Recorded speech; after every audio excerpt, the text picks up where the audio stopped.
Di dalam aula persiapan sekte Taisu, suasana terasa begitu padat oleh ketegangan dan perhatian yang berlebihan. Seorang senior wanita sibuk mengemas berbagai macam peralatan pelindung tingkat tinggi untuk adiknya, Lin Sangluo, yang akan segera melangkah masuk ke dalam alam rahasia pertapaan. Sang senior memberikan selembar celana dalam berbenang emas yang dirancang khusus dengan kain pelindung tubuh yang sangat kuat. Pakaian dalam ini tidak hanya sekadar pelindung biasa, melainkan sanggup menahan gempuran serangan penuh kekuatan dari kultivator tingkat Yuan Yingqi. Tidak berhenti di situ, ia juga menyerahkan 3 botol pil senja 9 putaran yang harus disimpan sangat dekat dengan tubuh. Khasiat ramuan pusaka ini begitu luar biasa. Selama seorang kultivator masih menyisakan 1 hembusan napas terakhir, pil tersebut mampu menariknya kembali dari ambang kematian. Selain itu, sepasang baju besi pembunuh petir juga diserahkan untuk memastikan keselamatan penuh Lin Sangluo selama menjalankan misi berbahaya tersebut. Sang senior mengingatkan dengan nada penuh kasih sayang namun tegas agar Sangluo selalu menjaga diri baik-baik dan tidak pernah lupa membalas pesan spiritual yang dikirimkan setiap harinya. Lin Sangluo menanggapi perhatian yang begitu melimpah itu dengan senyuman hangat dan mengangguk paham, meyakinkan seniornya bahwa ia akan baik-baik saja. Namun, di sudut ruangan lain, para murid dari sekte lain mulai berbisik-bisik dan mengamati interaksi tersebut dengan pandangan tidak percaya. Bagi mereka yang terbiasa dengan kerasnya dunia kultivasi, perhatian yang berlebihan seperti ini terasa hampir konyol. Begitu seseorang menginjakan kaki di dalam alam rahasia, seluruh batasan dan aturan hukum luar tidak lagi berlaku. Di tempat tanpa aturan seperti itu, tidak ada lagi kewajiban untuk memberikan laporan atau menyetor uang kepada sekte setiap hari. Dunia alam rahasia adalah tempat di mana nafsu membunuh yang mengamuk harus dikendalikan demi bertahan hidup, bukan tempat untuk saling bermanja-manja.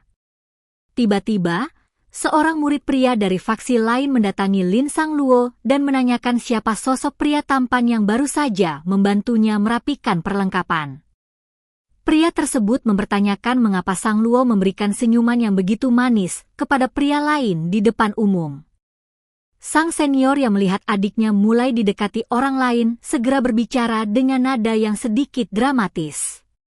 Ia berpura-pura merasa bahwa Sangluo kini telah dewasa dan memiliki pemikirannya sendiri. Jika Sangluo merasa kehadiran seniornya terlalu mengekang atau menyebalkan, sang senior bersumpah tidak akan terlalu ikut campur lagi dalam urusan pribadinya di masa mendatang.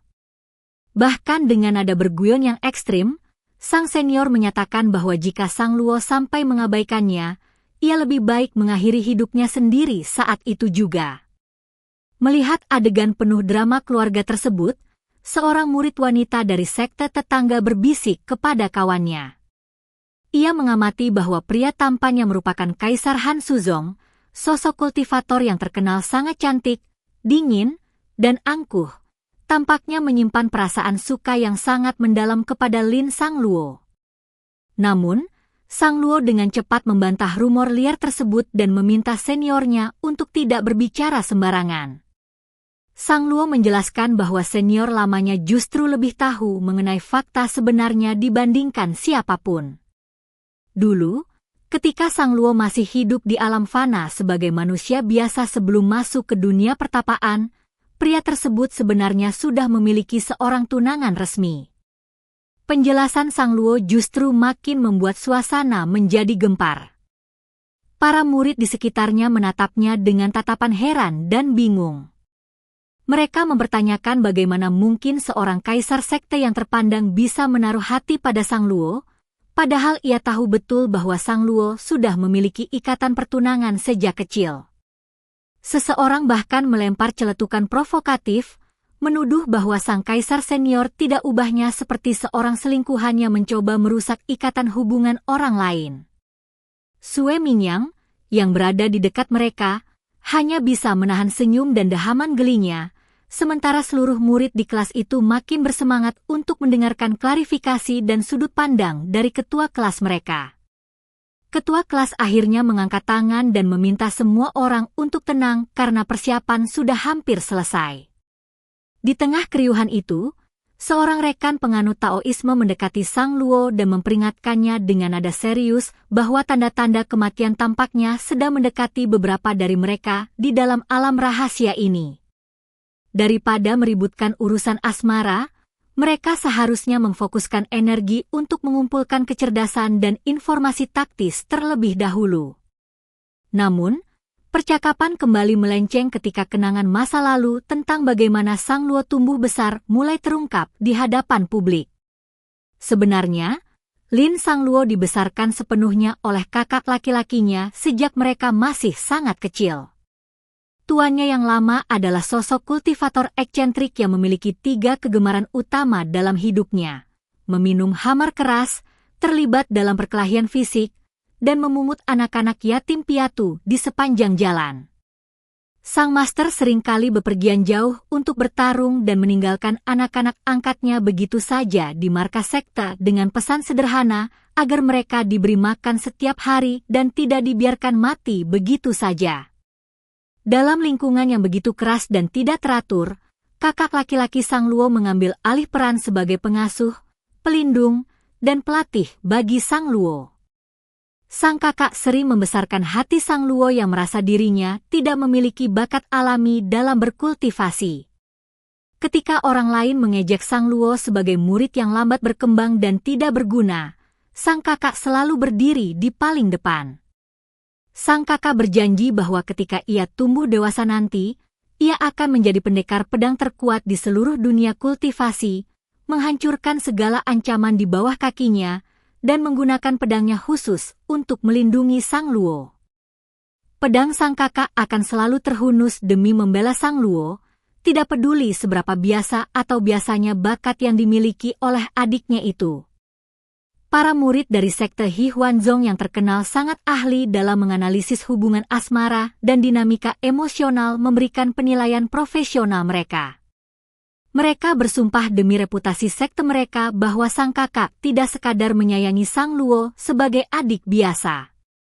Perhatian yang begitu intens, perlindungan tanpa batas, serta kesiapan untuk mengatasi segala rintangan demi Sang Luo menunjukkan bahwa sang kakak telah melatih skenario perlindungan ini berkali-kali di dalam pikirannya. Sang kakak bersiap melakukan apa saja demi memastikan Sang Luo tidak tersentuh oleh penderitaan dunia.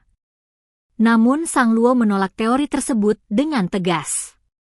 Ia menggambarkan kakaknya sebagai sosok yang sangat murni, berbudi luhur bagaikan angin sepau-sepau dan bulan terang, serta mengembangkan ilmu pedang yang sangat kejam dan tanpa ampun. Kakaknya bahkan tidak pernah melirik wanita atau hal-hal duniawi lainnya di pinggir jalan, sehingga tidak mungkin memiliki keinginan atau hasrat romantis yang dangkal seperti yang dituduhkan oleh murid Hi Huanzong. Walaupun demikian, diskusi di antara para murid terus memanas ketika mereka membahas masa lalu Sang Luo, penderitaan yang pernah dialaminya di masa salju saat keluarga Lin dibantai, hingga penyelamatan ajaib oleh seorang pria yang memberinya ramuan pemulih kehidupan. Semua penceritaan ini membuka tabir kompleksitas hubungan di antara para murid sekte, kolam ikan perselisihan asmara, serta bahaya nyata yang kini tengah menunggu mereka di dalam alam rahasia tertinggi. Perjalanan Lin Sang Luo dan rombongannya melintasi alam rahasia tertinggi mulai diselimuti oleh aura yang sangat mencekam dan tidak biasa. Secara logis dan berdasarkan aturan dunia kultivasi, alam surga misterius sejatinya dirancang khusus sebagai area latihan atau dungeon pemula bagi para murid faksi perbaikan mobil dan kultivator yang baru saja membangun fondasi spiritual mereka. Namun, semakin jauh mereka melangkah masuk ke dalam area tersebut, perasaan gelisah yang melingkupi dada para murid terasa semakin berat, menekan, dan menusuk jiwa. Ada sesuatu yang sangat salah dengan keseimbangan energi di alam rahasia ini. Aura mencekam yang memancar dari balik kegelapan hutan sama sekali tidak menyerupai area ujian tingkat dasar. Monster api merah yang baru saja mereka temui beberapa saat lalu jelas memiliki kekuatan serta tingkat ancaman yang melompati peringkat resminya, seolah-olah dirancang khusus untuk membunuh para murid tanpa memberi kesempatan untuk melarikan diri.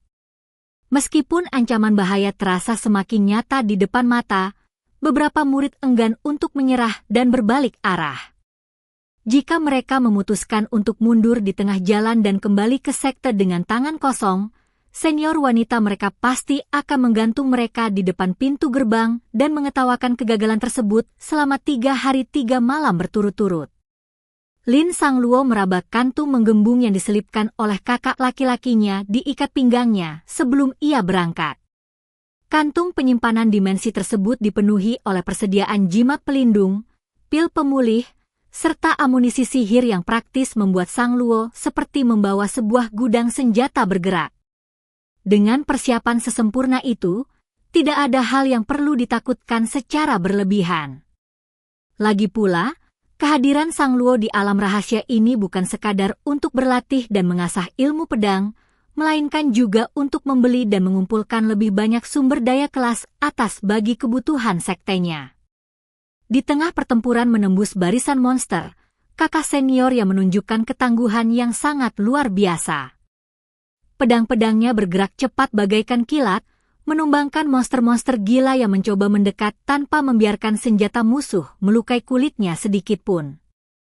Pemandangan pertempuran yang gagah tersebut memancing decak kagum dari murid-murid wanita yang menyaksikan. Bagi mereka, ini adalah gambaran sempurna dari pahlawan tampan yang menyelamatkan wanita cantik di tengah situasi kritis. Namun, Lin Sangluo yang melihat hal tersebut hanya bisa tersenyum sinis di dalam hatinya. Pemandangan itu akan terlihat jauh lebih indah dan menyenangkan jika pria yang sedang menggendong gadis lain di depan sana bukanlah Yang Zhaosun, tunangan resminya yang telah terikat janji darat sejak mereka masih kecil. Kehadiran Yang Zhaosun yang sedang memeluk mesra seorang murid wanita lain dari sekte tetangga membuat suasana di antara mereka menjadi sangat canggung dan tegang. Murid dari sekte Hi Huanzong bahkan berguyon bahwa faksi mereka seolah-olah memiliki radar khusus untuk mendeteksi drama perselingkuhan. Yang Zhaosun yang menyadari keberadaan Sangluo segera melangkah mendekat dan berusaha memberikan penjelasan agar tidak terjadi salah paham. Dengan alasan yang terdengar sangat klise, Yang Zhaosun berdalih bahwa murid wanita yang sedang dibawanya baru saja kehujanan dan kehilangan keseimbangan akibat serangan monster. Tindakan merangkul dan mendekatkan wajah yang terlihat seperti ciuman mesra tadi diklaimnya hanyalah bentuk rasa kepedulian serta persahabatan murni antar sesama rekan kultivator. Yang Zhaosun menambahkan bahwa alam rahasia tertinggi adalah tempat yang sangat berbahaya, sehingga sudah menjadi kewajiban moral baginya untuk mendampingi dan melindungi adik perempuan tersebut dalam perjalanan pelatihannya. Dengan nada yang sedikit menyalahkan, Yang Zhaosun meminta Sangluo untuk tidak mengajukan tuntutan yang tidak masuk akal atau cemburu secara berlebihan, karena hal itu hanya akan membuat mereka berdua menjadi bahan olok-olok murid sekte lain. Murid wanita yang digendongnya pun ikut bersuara dengan nada pura-pura bersalah, memohon agar senior Sangluo tidak menyalahkan Yang Zhaosun karena semua kesalahan berasal dari dirinya yang tidak bisa menjaga keseimbangan tubuh. Namun, Lin Sangluo menanggapi semua drama murahan itu dengan dingin dan tenang. Sejak awal pertemuan hingga detik itu, Sangluo bahkan belum mengucapkan sepatah kata pun untuk menuduh atau marah. Ia menyatakan dengan jujur bahwa ia merasa malas dan jijik bahkan hanya untuk menatap mata kuning ganda milik tunangannya yang penuh kebohongan. Yang Zhaosun yang merasa terpojok mencoba membela diri lagi dengan membawa-bawa nama ayahnya. Ia menyatakan bahwa keputusannya menemani murid wanita tersebut ke lokasi rahasia ini adalah atas perintah dan permintaan langsung dari sang ayah.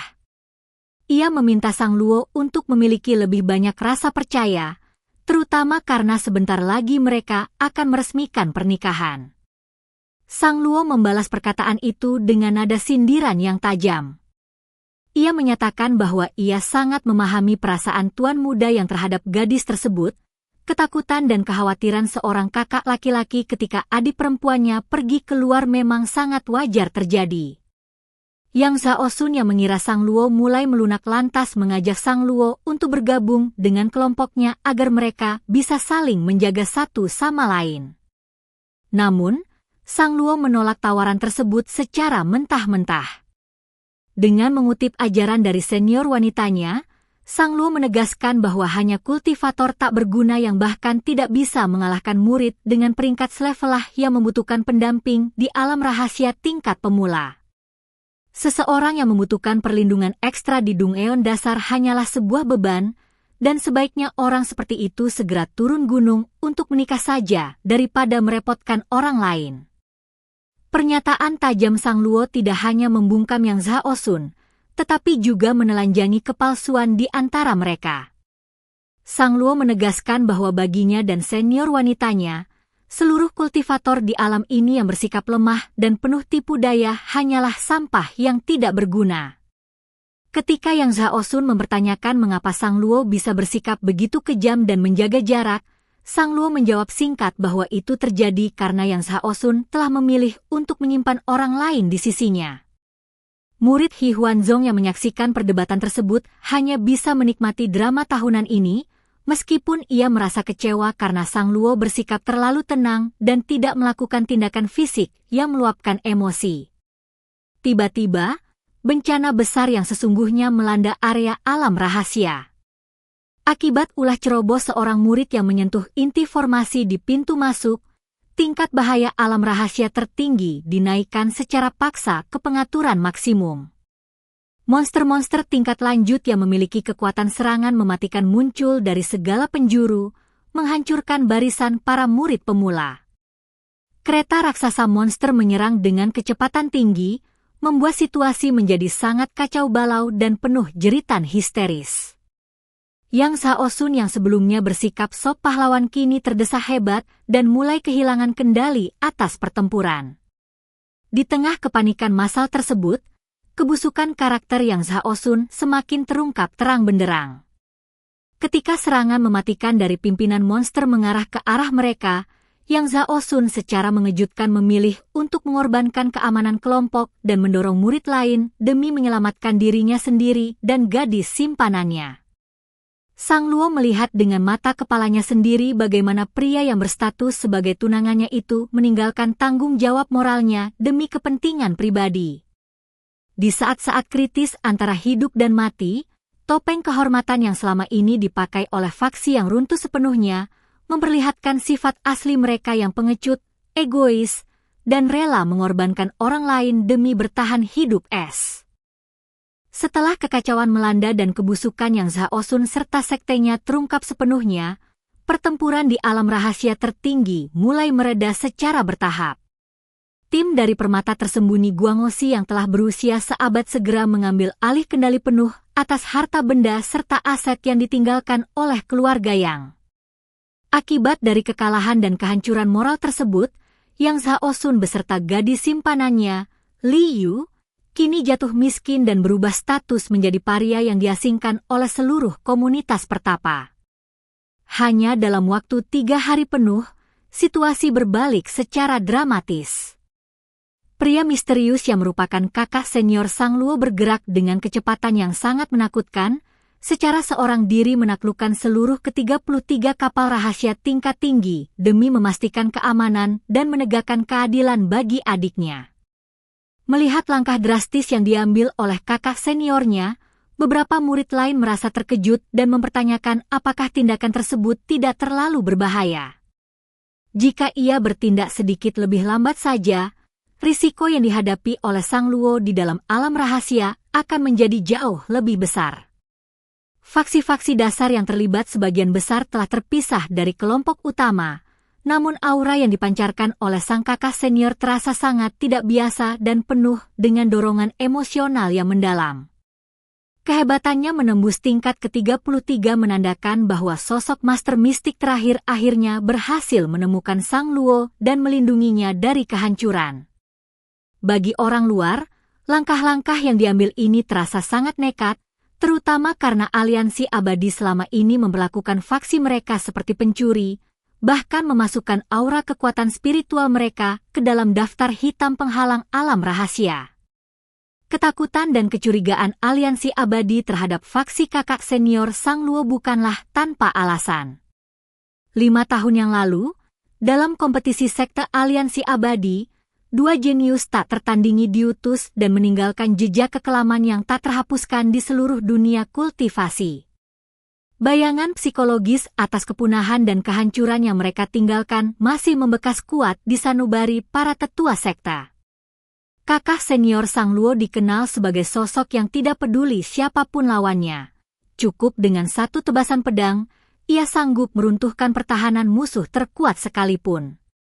Bahkan para kultivator tingkat atas dari sekte hewan pun mengakui bahwa dinding pertahanan yang paling sulit diperbaiki di alam ini adalah dinding yang berhadapan langsung dengan sayap pedangnya. Tidak hanya sang kakak senior yang memiliki reputasi menggentarkan, senior wanita dari sekte Taisu juga memiliki rekam jejak yang tidak kalah legendaris. Di masa lalu, ketika ia menganggap bahwa mengaplikasikan pestisida secara manual untuk tanaman spiritual terlalu tidak efisien, ia secara spontan mengeluarkan suku cadang dari tas kerjanya dan merakit lebih dari selusin burung woodbird berjambul secara langsung di lokasi. Burung-burung mekanis tersebut kemudian melakukan pengeboman tanpa pandang bulu, menghancurkan area pertempuran bagaikan pesawat tempur.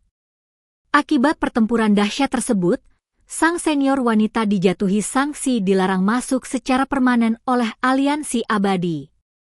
Demi menyelamatkan papa nama dan reputasi sekte, guru mereka sampai harus bergegas ke markas aliansi abadi semalaman untuk meminta maaf di hadapan selusin tetua yang menjadi korban.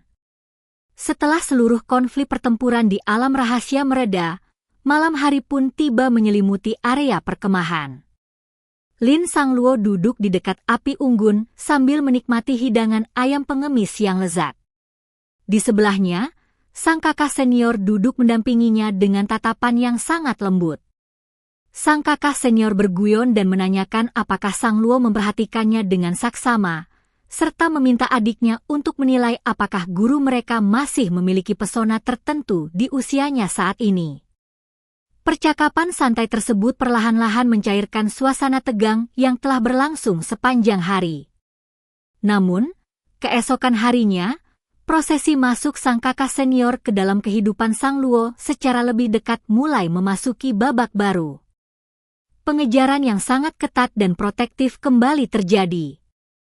Ini bukanlah sekadar bentuk pengawasan biasa, melainkan sebuah bentuk perlindungan mutlak agar Sang Luo tidak lagi tersakiti oleh pria-pria tidak bertanggung jawab seperti yang Shao Sun. Sang guru sempat memohon kepada muridnya agar penilaian masa depan terhadap anak-anak dalam aliansi tidak dibuat terlalu sulit, demi menjaga nama baik sekte di usia senjanya. Namun sang kakak senior dengan tegas mengutip pasal 73 Kode Etik Aliansi pertama yang secara eksplisit melarang bentuk cinta tanpa suara dan ketidakjelasan hubungan. Demi menyelamatkan kepolosan dan masa depan Sang Luo, sang kakak senior mengambil tindakan tegas untuk menyelesaikan seluruh sisa-sisa keterikatan masa lalu. Ia bahkan memanggil pihak sekte Taisu untuk menuntaskan urusan dengan para murid wanita lain yang pernah mencoba mendekatinya. Ketika senior wanita Lu ditanya mengenai ingatan tentang murid-murid pria yang pernah mengejarnya, ia mengaku telah mengalami kekambuhan kebutaan wajah dan tidak ingat lagi seperti apa rupa orang-orang tersebut. Pengakuan jujur ini semakin menegaskan bahwa di dalam hati dan pikiran para petinggi sekte Taisu, hal yang paling utama adalah keselamatan dan kebahagiaan Lin Sang Luo. Malam semakin larut ketika Sang Luo dan kakak senior berdua di dalam kamar. Sang Luo yang berada di bawah pengaruh sedikit alkohol mulai mengekspresikan perasaannya yang terpendam selama ini. Ia mengingat kembali masa-masa ketika ia masih menjadi manusia biasa di alam fana. Saat itu, setiap kali guntur dan hujan badai menerjang, ia akan selalu merangkak ke tempat tidur kakak senior untuk mencari rasa aman dan tidur bersama. Sang Luo mempertanyakan dengan nada manja mengapa hal yang sama tidak bisa lagi dilakukan sekarang setelah mereka tumbuh dewasa. Kakak senior menatap adiknya dengan penuh pertimbangan dan mengingatkan bahwa ada perbedaan besar antara kehidupan saat berusia 7 tahun dan 17 tahun. Namun Sang Luo menolak batasan tersebut, menegaskan bahwa tidak peduli berapapun usianya, dirinya tetaplah orang yang sama dan pria di hadapannya tetaplah kakak senior yang paling ia cintai. Sang Luo menatap mata kakak seniornya dan bertanya apakah belakangan ini sang senior sengaja menghindarinya karena sudah tidak menyukainya lagi. Kakak senior balik bertanya dengan tatapan mendalam, apakah Sang Luo benar-benar menyukainya sebagai seorang pria, bukan sekadar sebagai saudara. Sang Luo menjawab dengan jujur bahwa ia sangat menyukai kakak seniornya melebihi siapapun di dunia ini.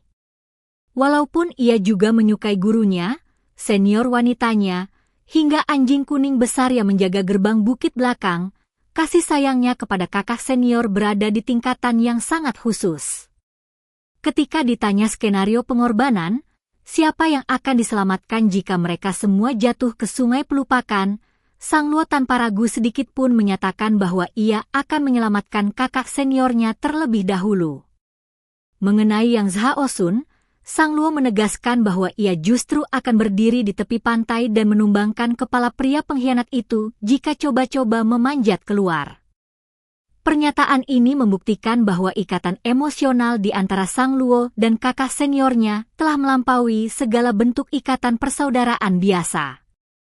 Suaian emosional di antara Lin Sang Luo dan kakak seniornya malam itu perlahan-lahan membuka kembali memori kelam dari masa lalu yang selama ini tersimpan rapat. Sambil menatap nyala api yang meredup, Sang Luo mulai menceritakan asal-usul kebencian dan rasa jijiknya yang mendalam terhadap Yang Zhao Sun. Di utopia sekte Taisu yang tenang dan terlindungi dari kejahatan luar, hanya sedikit orang yang mengetahui sejarah kelam kehidupan Sang Luo sebelum ia menjadi seorang pertapa. Sifat dasar Sang Luo sejatinya adalah sosok yang sangat mandiri dan memiliki harga diri tinggi. Namun, tragedi berdarah menghantam kehidupannya ketika seluruh anggota keluarga Lin tewas dibantai oleh pihak tak dikenal dalam sebuah serangan misterius yang menghancurkan kediamannya. Setelah bencana besar yang merenggut nyawa seluruh keluarganya, Sang Luo yang sebatang kara secara alami diadopsi oleh keluarga Yang, sebuah keluarga pertapa yang merupakan teman dekat dari mendiang ayahnya. Kehidupan Sang Luo di bawah atap keluarga yang bukanlah sebuah masa kecil yang dipenuhi oleh kehangatan dan rasa aman, melainkan sebuah kenangan panjang yang syarat akan penindasan, rasa terasingkan, serta tekanan emosional. Yang Zhao Sun sangat membenci keberadaan Sang Luo. Bagi Yang Zhao Sun, Sang Luo hanyalah seorang janda anak yatim yang menumpang hidup di rumahnya dan terikat status sebagai tunangan tunjukkan orang tua. Yang Zhao Sun seringkali mengejek dan mengganggu Sang Luo dengan dalih menyukai atau godaan kekanak-kanakan, tanpa pernah memedulikan penderitaan batin yang dialami oleh gadis tersebut. Orang-orang di sekitar keluarga yang seringkali meminta Sang Luo untuk bersabar dan memahami sifat kasar Yang Zhao Sun. Mereka beranggapan bahwa godaan tersebut adalah bentuk rasa suka yang belum matang, dan jika Sang Luo bisa bertahan, ia akan mendapatkan kehidupan yang kaya raya bersama keluarga Yang. Namun, setelah Sang Luo berhasil keluar dari rumah tersebut dan diterima menjadi murid di sekte Taisu, cara pandangnya terhadap kehidupan dan cinta berubah secara total. Gurunya di sekte Taisu mengajarkan sebuah prinsip fundamental yang membebaskannya. Menyukai seseorang, baik itu guru, senior wanita, ataupun saudara, berarti menjaga orang tersebut agar tidak menderita luka sekecil apapun. Cinta tidak pernah menuntut penderitaan sebelah pihak. Rumah keluarga yang hanyalah tempat berlindung sementara demi menghindari stigma sosial sebagai anak yang dibuang, dan gurunya menegaskan bahwa Sang Luo tidak perlu membuang emosi berharganya pada orang-orang yang tidak layak. Setelah mendengar pencerahan tersebut, Sang Luo berhenti menyalahkan dirinya sendiri dan tidur dengan tenang di samping kakak seniornya. Ketika fajar menyingsing keesokan harinya, Sang Luo terbangun dan mendapati bahwa ia telah menghabiskan seluruh malam di ranjang kakak seniornya. Namun, sosok sang senior sendiri telah menghilang tanpa jejak. Kepergian kakak senior secara tiba-tiba membuat kehidupan di sekte Taisu terasa membosankan bagi Sang Luo. Rasa mabuk dari sisa alkohol semalam membuat Sang Luo menyesal karena telah melewatkan kesempatan untuk lebih dekat dengan seniornya. Bahkan kepala asrama senior yang biasanya mengurung diri di dalam kamar pun mulai menunjukkan keresahan atas situasi keamanan yang berkembang. Keresahan di sekte meningkat ketika terungkap bahwa Aliansi Abadi telah menugaskan kakak senior Sang Luo untuk menjalankan sebuah misi rahasia tingkat tinggi secara mendadak. Sang Luo bertanya-tanya mengapa Aliansi Abadi selalu melibatkan kakak seniornya dalam setiap misi berbahaya, dan apa kekurangan dari murid-murid lainnya. Namun, alasan di balik misi tersebut segera terkuak dan membawa berita luar biasa gembira bagi Sang Luo. Ini adalah momentum resmi bagi dirinya untuk pergi ke kediaman keluarga Yang dan memutuskan pertunangan secara resmi tanpa ada penghalang hukum lagi. 3 bulan kemudian, penyelidikan menyeluruh yang dilakukan oleh Aliansi Abadi terhadap keluarga yang menghasilkan temuan yang sangat mengejutkan seluruh dunia pertapaan. Keluarga yang terbukti secara sah dan meyakinkan telah melakukan tindakan jahat tingkat tinggi.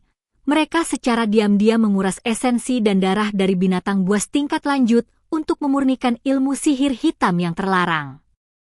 Pemimpin sekte yang telah sepenuhnya dirasuki oleh iblis akibat kekuatan sihir jahat tersebut.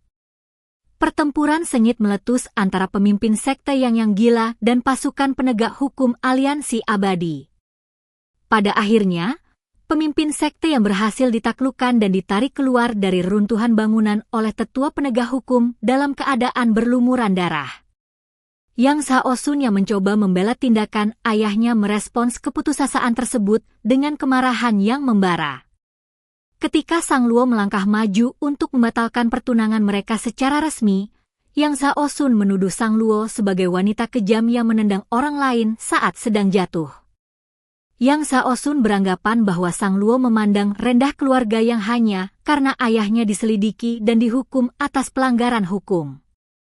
Dengan penuh kesombongan yang terluka, Yang Shaosun berteriak dan bersumpah bahwa jika suatu hari nanti ia berhasil bangkit kembali dan mencapai ambisi tingginya, ia akan menuntut pembalasan. Ia memperingatkan Sang Luo untuk tidak berlutut memohon di hadapannya di masa depan, menyerukan kalimat arogan tentang perubahan takdir dalam 30 tahun ke depan. Namun Sang Luo tidak terpengaruh sedikit pun oleh gertakan kosong tersebut. Kebenaran telah terungkap, dan nama keluarga Lin akhirnya mulai terbebas dari bayang-bayang penderitaan masa lalu. Tak lama setelah peristiwa pembatalan pertunangan tersebut, seorang murid senior mendatangi Sang Luo dan membawakan seekor hewan peliharaan kecil sebagai hadiah khusus dari kakak seniornya yang sedang dalam masa pemulihan akibat luka pertempuran. Hewan tersebut adalah seekor rubah kecil berkulit putih bersih yang sangat imut dan menggemaskan. Sang Luo yang sangat menyukai hewan berbulu langsung jatuh cinta pada rubah kecil tersebut dan berjanji akan merawatnya seumur hidup dengan sepenuh hati. Namun, sebuah misteri baru mulai muncul ketika Sang Luo memeriksa jenis kelamin rubah kecil tersebut dan menyadari ada keanehan pada reaksi serta tatapan mata hewan tersebut. Rubah kecil itu memandang Sang Luo dengan kehangatan dan kepekaan yang sangat tidak biasa bagi seekor hewan peliharaan biasa, menyembunyikan sebuah rahasia besar yang siap mengguncang kehidupan Sang Luo sekali lagi. Lin Sang Luo terbangun di tengah malam dari sebuah mimpi yang terasa sangat nyata namun aneh. Di dalam mimpinya, rubah kecil yang tampak tidak tahu malu itu berubah wujud menjadi sosok kakak seniornya yang dingin, angkuh, dan sulit didekati. Sang Luo memegang kepalanya sambil merenungkan keanehan mimpi tersebut, merasa ragu apakah akal sehatnya mulai terganggu hingga bisa membayangkan kakak seniornya sebagai seekor hewan peliharaan. Namun, bayangan mimpi itu sirna seketika ketika pintu kamarnya terbuka dan sosok kakak senior benar-benar melangkah masuk ke dalam ruangan. Sang Luo terperanjat kaget melihat kehadiran kakak seniornya di tengah malam. Dengan wujud manusia yang masih menyisakan telinga dan ekor rubah putih salju yang lembut, kakak senior menatap Sang Luo dengan pandangan lembut namun penuh penyesalan.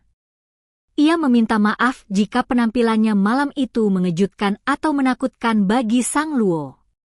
Sang senior kemudian menjelaskan alasan di balik wujud aslinya.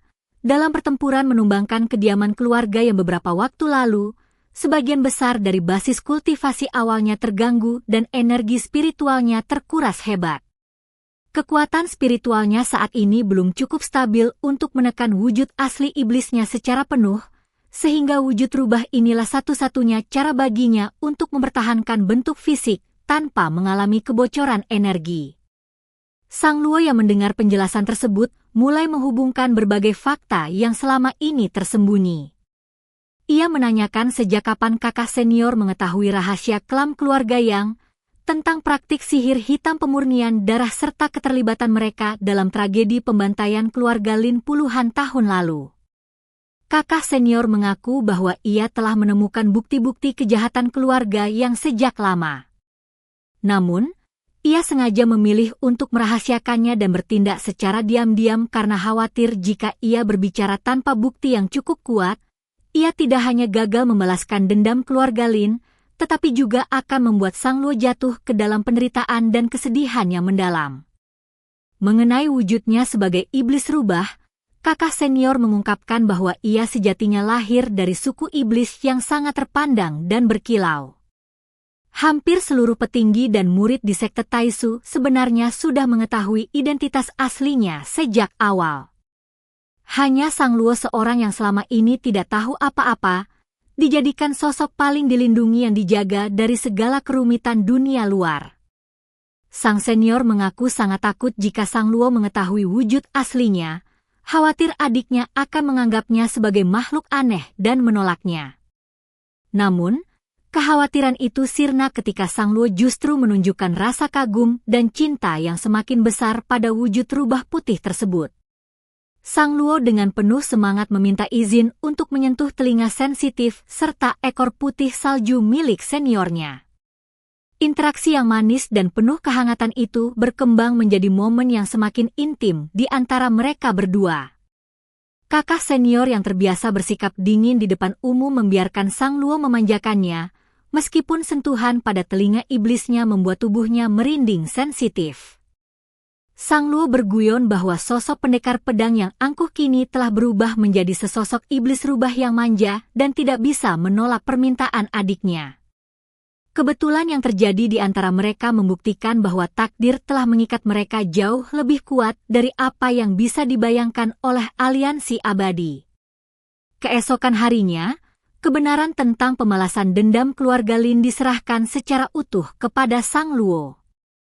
Kakak senior menyerahkan pedang virtual milik pemimpin sekte yang serta buku rekening rahasia yang mencatat secara rinci bagaimana keluarga yang bersekongkol dengan pertapa jahat untuk membantai lebih dari 300 anggota keluarga Lin demi merebut peta wilayah spiritual. Seluruh bukti lengkap tersebut telah diserahkan kepada tetua penegak hukum aliansi abadi, memastikan bahwa keluarga yang akan menerima hukuman mati tanpa ada peluang untuk membalikkan keadaan. Pembalasan dendam yang selama ini membayangi hidup Sang Luo akhirnya tuntas sepenuhnya di tangan pria yang paling mencintainya. Sebagai bentuk kepastian dan keadilan bagi Sang Luo, kakak senior mengungkapkan bahwa ia telah mengajukan syarat khusus kepada Kaisar Taisu. Ia tidak ingin lagi menjadi pelindung rahasia di balik bayang-bayang, melainkan ingin meresmikan hubungannya dengan Sang Luo di hadapan seluruh dunia pertapaan. Ketika sang guru dan senior wanita selesai menyantap sarapan pagi, kakak senior melangkah maju dan menyerahkan seluruh harta rampasan serta hadiah pertunangan bernilai fantastis kepada sang guru. Tanpa meragukan sedikit pun, ia meminta agar upacara Taoisme pernikahan mereka dilangsungkan sesegera mungkin. Sang guru yang melihat hadiah pertunangan melimpah tersebut hampir tidak percaya dengan penglihatannya. Dengan nada bercanda, sang guru menyatakan bahwa mulai hari ini, kakak senior adalah leluhur hidup bagi sekte mereka. Bahkan senior wanita menegaskan bahwa jika kakak senior sampai berani menyakiti atau membuat Sang Luo meneteskan air mata di masa depan, ia sendiri yang akan mencabut seluruh bulu rubah putih tersebut satu persatu. Kakak senior merespons ancaman tersebut dengan mengucapkan sumpah di hadapan langit dan bumi. Jika ia sampai mengkhianati atau merugikan Sang Luo dalam kehidupan ini, ia rela tertusuk 10.000 anak panah dan jiwanya musnah untuk selamanya. Sekte Taisu kemudian menyebarkan undangan pernikahan secara luas ke seluruh penjuru dunia pertapaan. Upacara pernikahan agung yang diberi nama Hengkuot, bulan terlipat dan embun beku yang jatuh Hengkuot, digelar dengan sangat megah, melambangkan sosok bunga dari gunung tinggi yang turun ke dunia fana untuk merangkul sang bulan terang. Di dalam kamar pengantin yang dihiasi tirai merah dan gaun pernikahan yang anggun, kakak senior membiarkan telinga dan ekor rubahnya terbebas sepenuhnya, menyerahkan seluruh hidup, jiwa, dan raganya ke dalam pelukan Lin Sangluo untuk selamanya.